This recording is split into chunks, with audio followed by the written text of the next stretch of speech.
Саманчынын жолу повестинен Майсалбектин каты.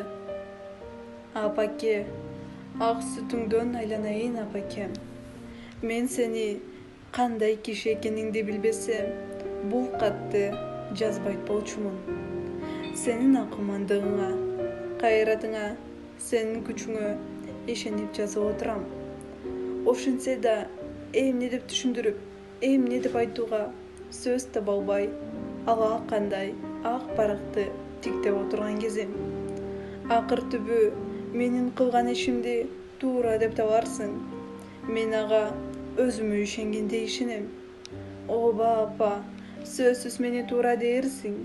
Антсе да түшүнсөң да жүрөгүңдүн түпкүрүндө мага деген айтылбаган сурооң калар. Балам, кантип өз өмүрүңдү өзүң кыйдың? Адамга бир гана жолу берилчү бул жарык дүйнө менен кантип өзүң эле коштошуп кете бердиң?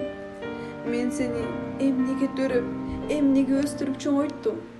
Ооба апа, энесиң. Сенин бул сурооңо тарых кийин жооп берер. Ал эми менин айтаарым, согушту биз тилеп алган жокпуз. Бул көптүн башына келген кыйын иш. Бүткүл адам баласына балта урган зулум күч. Биз аны менен күрөшпөй кое албайбыз.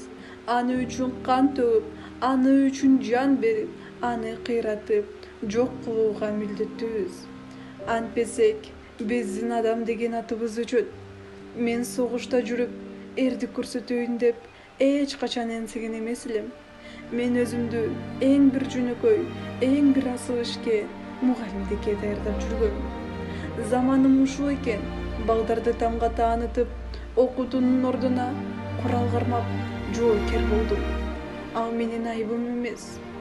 Бир сааттан кийин мен тапшырган, мекеним тапшырган ишке барып кайра кайтпаймын. Душмандын талалуу жерине барып, аны кыйратып, өзүм да жок болом.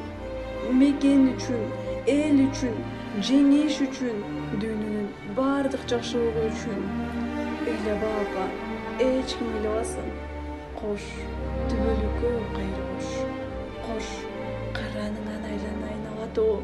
Сенин мугалим огуң, лейтенант Майсалбек Субанкулов.